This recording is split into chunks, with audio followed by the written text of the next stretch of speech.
Պետրոս, բայց ինչ վռազն ես դու։ Արա, այս մարդու մի քիչ ոտդ կախքցեիր, հենա երկրորդ խմբականակն է բերե ադրբեջանցիների, իհարկե աղավնի սատկացնողը սա խմբականակների մեջ կա։ Այն Ղարաբաղցիների շրջափակման մեջ պահողը։ Թուրքա բերարը կբերեիր մի հատ դրանց մասին խոսեի, խաղաղություն ուզում հաստատի, բանը հա Վենսա Վենս էլի, Վենսի եկավ գնա հիմա Վենսի մասին խոսալու համար այս մարդուն բերել ես հասրել է, Վենսի մասին սաղներ խոսել են էլի, այս մարդը թրքերով է մասնագիտացված, ադրբեջանցիների բանով զբաղված, դու թողել ես գյոզալ թեման թողել ես, հիմա պետք է ստիպված մի հատ է կանչես, որ տենանք ադրբեջանցիների հարցերը ոնց է լուծվե։ Լսի, Արեգ ջան, այդ ադրբեջանցիները որ եկել են, խո ցանկություն չեն հայտնել գան Պետրոսին ուտեն, որովհետև մեր Պետրոսը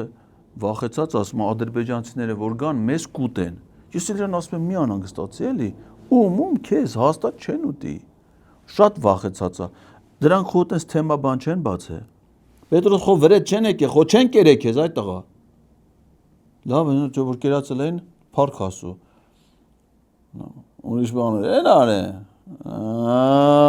Դու դրանից զգուշելի արա, թե չէ քեզ չեն ուտի։ Ամեն դեպքում դու զգուշելի։ Դրանք որ գալիս են, դու շատ մի երևա։